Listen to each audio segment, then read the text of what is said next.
پاکستان کی تاریخ میں چند ہی شادی شدہ جوڑے ایسے گزرے ہیں جو کہ علیحدگی کے باوجود عوام کی یادوں میں اب بھی ایک دوسرے کے ساتھ زندہ ہیں۔ ان میں سے ایک جوڑا طاہرہ سید اور نعیم بخاری کا ہے، جو کہ دونوں ایک دوسرے کے ساتھ بہت اچھے لگتے تھے، مگر ان کی علیحدگی نے سبھی کو اداس کر دیا۔ طاہرہ سید ایک معروف گلوکار گھرانے سے تعلق رکھتی تھیں۔ ملکہ پکھراج کی صاحبزادی ہونے کے ساتھ ساتھ ایک وکیل بھی ہیں۔ ان کی شادی نعیم بخاری کے ساتھ 1975 میں ہوئی تھی اور اس شادی سے ان کے 2 بچے بھی ہوئے، جن میں ایک بیٹا اور ایک بیٹی بھی تھی۔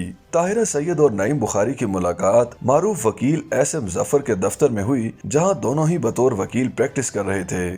جہاں سے تعلق بڑھا تو نعیم بخاری نے ان کے گھر آنا شروع کر دیا اور نعیم بخاری سے طاہرہ سید کی والدہ بہت متاثر ہوئیں اور وہ نعیم بخاری کو اپنا داماد بنانے پر تیار ہو گئیں، جس پر طاہرہ سید کو کوئی اعتراض بھی نہ تھا۔ یہ خوبصورت ترین جوڑا شادی کے 15 سالوں تک ایک دوسرے کے ساتھ مثالی زندگی گزارتا رہا، بلکہ اس دوران دونوں نے اپنے کیریئر کا عروج بھی دیکھا۔ نعیم بخاری اس وقت میں مصروف ترین وکیل تھے، جبکہ دوسری طرف طاہرہ سید کا شمار پاکستان کی مقبول ترین گلوکاراؤں میں ہوتا تھا۔ جوڑے کے نصیب پر لوگ رشک کرتے تھے۔ خوبصورت جوڑے کی علیحدگی کی وجوہات کے حوالے سے ویسے تو لوگ مختلف وجوہات بیان کرتے ہیں، مگر یہ جوڑا ایک دوسرے کے ساتھ جس طرح بہت عزت و احترام کے ساتھ تھا، اسی طرح ان دونوں کے درمیان علیحدگی بھی اسی عزت و وقار کے ساتھ ہوئی اور دونوں نے ایک دوسرے سے علیحدہ ہو کر کبھی بھی کچھ نہیں کہا۔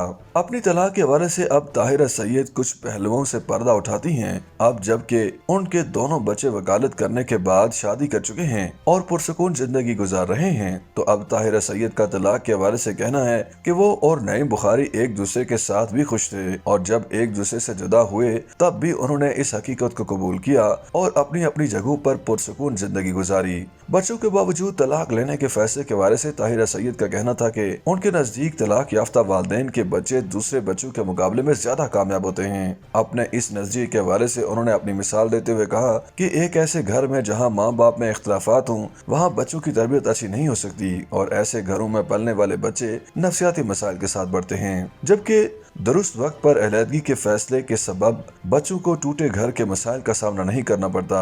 اس وجہ سے انہوں نے طلاق کے بعد اپنے بچوں کی پرورش خود کی اور ان کو فخر ہے کہ ان کے بچوں کی تربیت میں کسی قسم کی کمی نہیں۔ ان کی بیٹی کرن اور بیٹا حسنین دونوں نے نہ صرف وکالت کا امتحان پاس کیا بلکہ اپنے اپنے شعبوں میں بہت ہی کامیاب زندگی گزار رہے ہیں۔ طاہرہ سید کا اس موقع پر یہ بھی کہنا تھا کہ مرد سے علیحدہ ہونے سے گھر نہیں ٹوٹتا، گھر اپنی جگہ پر رہتا ہے، ماں کے جانے یا باپ کے جانے سے گھر نہیں ٹوٹا کرتے۔ اپنے بچوں کے حوالے سے طاہرہ سید کا یہ بھی کہنا تھا کہ جب ان دونوں کی علیحدگی ہوئی تو ان کی بیٹی 12 سال کی جبکہ بیٹا 3 سال کا تھا۔ ان کا یہ بھی کہنا تھا کہ باپ کا کمانا جبکہ ماں کا کام بچوں کی پرورش ہوتا ہے، تو یہی حساب ان کے بچوں کا بھی تھا۔ ان کے بچوں کی پرورش انہوں نے خود کی اور ان کے بچوں کو طلاق کے بعد باپ کی کمی بالکل محسوس نہیں ہوئی۔ یہی وجہ ہے کہ ان کے بچے اپنی زندگی میں صرف ماں کی تربیت کے سبب کامیاب ترین بنے۔ تاہم یہ طاہرہ سید کا ذاتی فیصلہ ہے اور اپنے بچوں کی پرورش کے لیے انہوں نے دوسری شادی نہیں کی، جبکہ نعیم بخاری نے طلاق کے کچھ عرصے بعد دوسری شادی کر لی تھی، جس سے ان کی 2 بیٹیاں اور ایک بیٹا بھی ہیں۔